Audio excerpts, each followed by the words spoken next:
TV, di handphone, atau di koran? Apakah kalian pernah bertanya-tanya, kenapa gunung tersebut bisa meletus? Saya Nurul Kinaya, mari kita bedah bersama.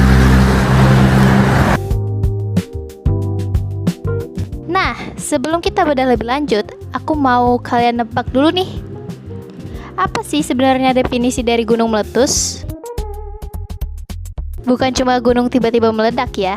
Ada ilmu di balik itu semua. Gunung meletus adalah proses keluarnya magma dari dalam perut bumi ke permukaan melalui kawah atau rekahan di lereng gunung. Magma yang keluar bisa berupa lava cair, abu vulkanik, batu apung, lapilli, bom vulkanik, serta gas-gas beracun seperti sulfur dioksida dan hidrogen sulfida. Temperatur magma dapat mencapai lebih dari 1000 derajat Celcius. Soal jumlah, di dunia ini ada sekitar 1500 gunung api aktif. Indonesia sendiri memiliki 127 gunung aktif, jumlah terbanyak di dunia. Tidak ada negara lain sebanyak itu. Sebagai fakta tambahan, letusan gunung paling dahsyat yang pernah tercatat di Indonesia adalah letusan Gunung Tambora pada tahun 1815. Namun selain Tambora, ada juga Gunung Krakatau yang meletus dahsyat sekali pada tahun 1883.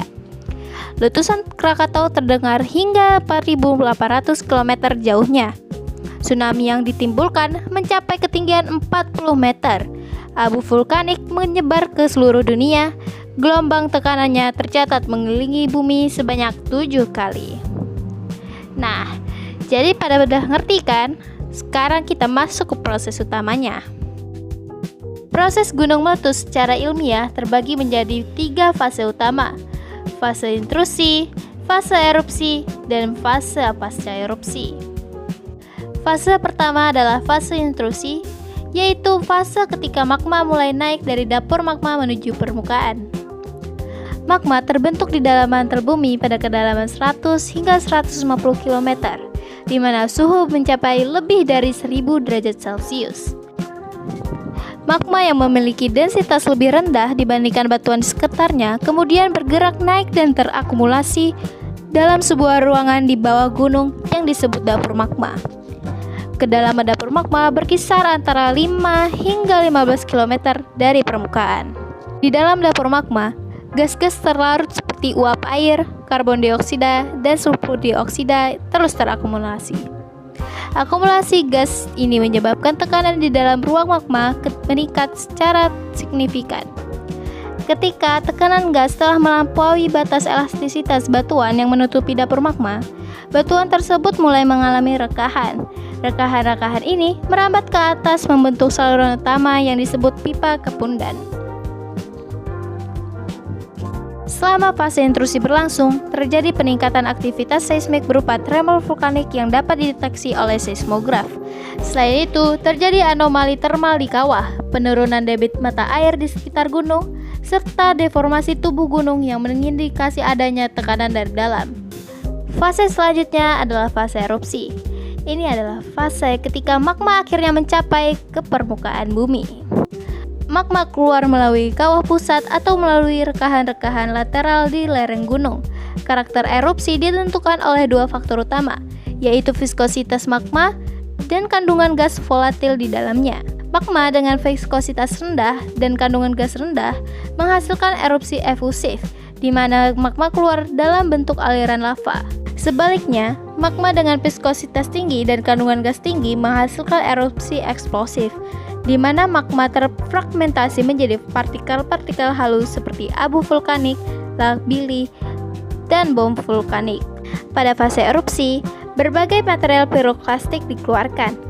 Material-material tersebut meliputi lava cair, abu vulkanik, batu apung, lapilli, bom vulkanik, serta aliran piroklastik yang bersuhu mencapai 700 hingga 1000 derajat Celcius dan bergerak dengan kecepatan hingga 300 km per jam. Fase ketiga adalah fase pasca erupsi, yaitu tahap yang terjadi setelah aktivitas utama letusan gunung api mereda. Pada fase ini, fokus utama beralih dari penanganan bencana menuju proses pemulihan dan pemantauan. Pertama, rehabilitasi, yaitu upaya memulihkan kondisi sosial, ekonomi, dan fasilitas umum agar masyarakat dapat kembali menjalani aktivitas sehari-hari. Kedua, rekonstruksi, yaitu perbaikan dan pembangunan kembali infrastruktur yang rusak akibat erupsi, seperti rumah, jalan, jembatan, dan sarana publik lainnya. Ketiga, pemantauan vulkanik, yaitu pengawasan terhadap kestabilan gunung api untuk mendeteksi kemungkinan adanya aktivitas lanjutan. Pada tahap ini juga dapat muncul fenomena pasca vulkanik seperti mata air panas, fumarol, dan keluarnya gas dari celah-celah di sekitar gunung api. Berdasarkan viskositas magma dan kandungan gas volatil, erupsi gunung api diklasifikasikan menjadi dua jenis utama, yaitu efusif dan eksplosif. Erupsi efusif terjadi ketika magma memiliki viskositas rendah yang umumnya bersifat basal. Karakteristik utamanya adalah gas volatil mudah keluar dari magma, sehingga tekanan tidak terakumulasi secara signifikan. Magma keluar dalam bentuk aliran lava yang bergerak perlahan. Bahaya utama erupsi efusif bukan berasal dari ledakan, melainkan dari aliran lava yang dapat membakar ekosistem serta potensi lahar sekunder yang ditimbulkannya. Erupsi eksplosif terjadi ketika magma memiliki viskositas tinggi, yang umumnya bersifat andesitik hingga riolit. Gas volatil terperangkap di dalam magma akibat viskositas yang tinggi, menyebabkan akumulasi tekanan yang sangat besar. Ketika tekanan tersebut melebihi kekuatan batuan menutup dapur magma, terjadi fragmentasi magma secara efusif.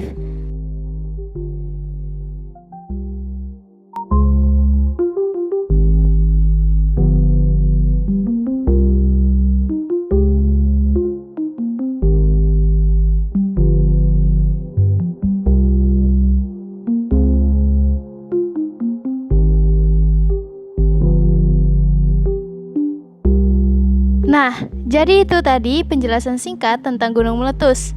Dari sini, kita bisa tahu kalau gunung meletus merupakan fenomena alam yang memiliki dampak besar bagi lingkungan maupun kehidupan manusia.